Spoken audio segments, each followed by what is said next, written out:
Who wins your war on any multilateral conflict? You might say your military, your economy, or your mighty allies.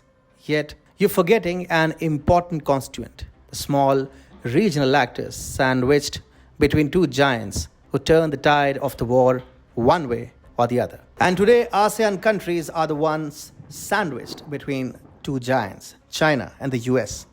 They are the ones who will help the US win what seems like an ongoing Cold War with China.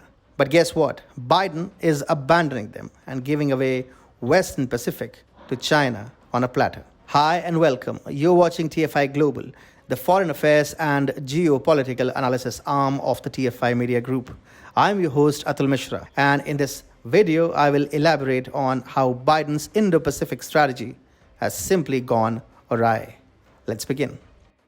US President Joe Biden's administration has released a new Indo-Pacific strategy, and it simply gives away Southeast Asia, the core of the Indo-Pacific, to China. In fact, it seems that the US has given up on its main allies in the region, which include Vietnam, Singapore, and Indonesia. Biden's Indo-Pacific strategy seems to have got its priorities wrong. Let's focus on the keywords and decide how Biden's Indo-Pacific strategy fares out. There are three key takeaways based on mentions per 1,000 words in the new Indo-Pacific strategy. Biden is focusing more on both Koreas. The anti-China sentiment of the Indo-Pacific is being diluted with an undue focus on the Korean peninsula, more focus on China, and more focus on Taiwan, which suggests growing tensions over Chinese aggression and Taiwan, and most importantly, near total loss of focus on Singapore, Vietnam, and Indonesia. You may focus on Korea. You may even call China a threat explicitly. But here, the real deal resides on how you cooperate with key ASEAN power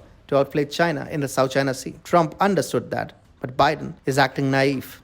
Let's start with Vietnam. The country is the most willing to give China a bloody nose in the South China Sea region. When Trump was in the top office, the Quad countries were backing Vietnam with all their might by selling weapons to Hanoi and also through cooperation agreements. The Quad bestowed Vietnam with money and muscle power so that Hanoi can outstrip the Middle Kingdom in the South China Sea. Vietnam itself has a history of acrimony against China. In 1979, China was thrashed by the Vietnamese military, foiling Beijing's treacherous plans of invading Vietnam. Singapore and Indonesia were also getting their due. Indonesia is not a South China Sea claimant, but the Exclusive Economic Zone, or EEZ, of Natuna Islands falls within Beijing's so-called 9-dash line. So Indonesia demanded partners for handling China. During the Trump administration, it was winning ample support from the US, India, and Japan trio. Similarly, Singapore has its concerns against China too.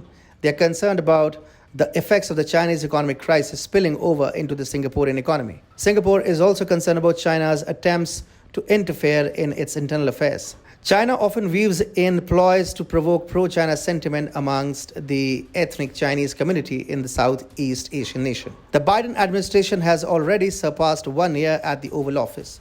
It no longer has the benefit of suggesting that it is a new administration in its formative years. In fact, Biden is yet to make a comprehensive plan for Southeast Asia, if alone any. The only worthwhile engagement between the US and Southeast Asia over the past year has been the grim visit taken by Kamala Harris to Vietnam and Singapore.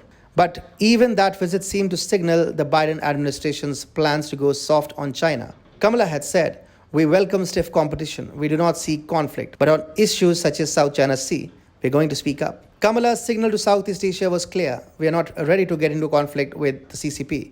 If Chinese vessels harass you, take it on your sleeve. Now, China can actually lure in Southeast Asian nations. It can say that the US has sidelined you anyway, so let's bury the hatchet and bolster trade ties. Biden has created a power vacuum for China to exploit and cruise towards its goal of establishing sheer hegemony in the South China Sea domain.